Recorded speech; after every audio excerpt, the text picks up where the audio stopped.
लेकिन उससे पहले हथियारों की मरम्मत के नाम पर जाएंगे फौजी और कॉन्ट्रैक्टर के तौर पर यूक्रेन में अमेरिकी सैनिकों की मौजूदगी की लाउड एंड क्लियर अंदाज में पूरी इंफॉर्मेशन आपके सामने, क्योंकि अमेरिकी सैनिक, खबर यह आई कि अमेरिकी सैनिकों को भेजने का फैसला लिया गया है। हथियारों की मरम्मत के नाम पर फौजी भेजे जाएंगे। हालांकि अब कॉन्ट्रैक्टर के तौर पर सैनिकों के जाने को लेकर जो बड़ा फैसला लिया गया है, यह कदम बाइडेन सरकार इस पर फाइनल मुहर लगा चुकी है। सवाल अब यह है, इससे बदलेगा क्या? तो जवाब यह कि पहले यूक्रेनी हथियारों की मरम्मत पोलैंड नेटो देशों में होती थी, लेकिन अब इस कदम से हथियारों की मरम्मत में तेजी तो आएगी ही।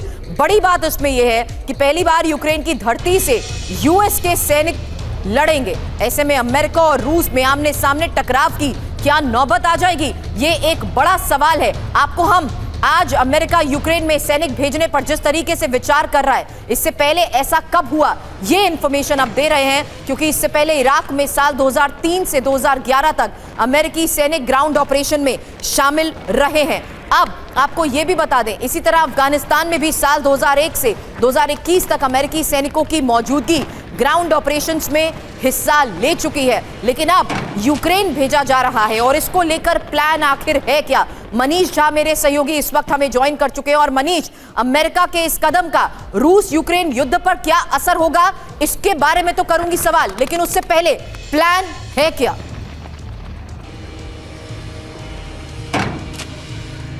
प्लान बहुत खतरनाक है। दरअसल अगर आप देखें तो इराक हो, अफगानिस्तान हो, यहाँ पर जो ज़्यादातर अमेरिकी सैनिक गए थे वो कॉन्ट्रैक्टर के नाम पर गए थे।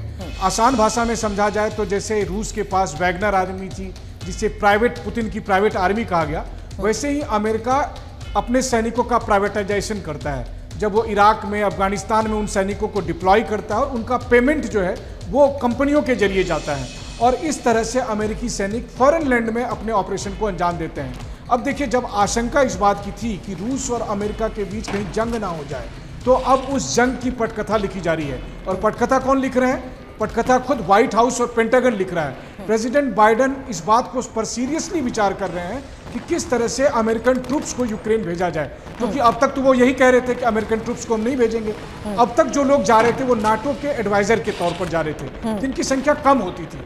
अब आपको ग्राउंड पर चाहिए, वो फोर्स चाहिए जो रूसी सेना से आमने सामने लड़ाई लड़ सके। वो इसलिए क्योंकि यूक्रेन के सैनिकों की संख्या खत्म हो चुकी है। यूक्रेन में सैनिक अब है नहीं, बहुत ज़्यादा लोग मारे जा चुके हैं। तो ग्राउंड पर अमेरिकी सैनिक जाएं, ग्राउंड पर जाकर रूसी सैनिकों से लड़ें। इसके लिए कॉन्ट्रैक्टर के तौर पर जाया जाएगा और फिर वो लोग लड़ेंगे और कहा जाएगा कि ये तो प्राइवेट कंपनी। अभी तक ट्रेनिंग को लेकर खबरें आती थी, अभी तक हथियार दिए जाने को लेकर खबर आती थी।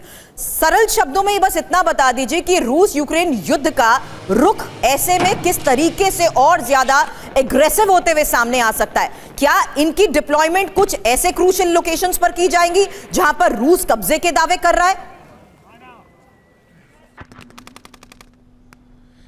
देखिए, हालांकि ये प्लान अभी बन रहा है और किस तरीके से होगा ये आने वाले समय में पता चलेगा, लेकिन साफ तौर पर है कि अगर अमेरिकी सैनिक ग्राउंड पर मौजूद होंगे और अगर अमेरिकी और रूसी सैनिकों के बीच में आमने सामने की लड़ाई होती है तो फिर बचा क्या? क्योंकि जिस युद्ध के बारे में हम सब लगातार आगाह कर रहे हैं कि कहीं तीसरा विश्व युद्ध ना हो जाए, कहीं रूस और अमेरिका की सीधी टक्कर ना हो जाए।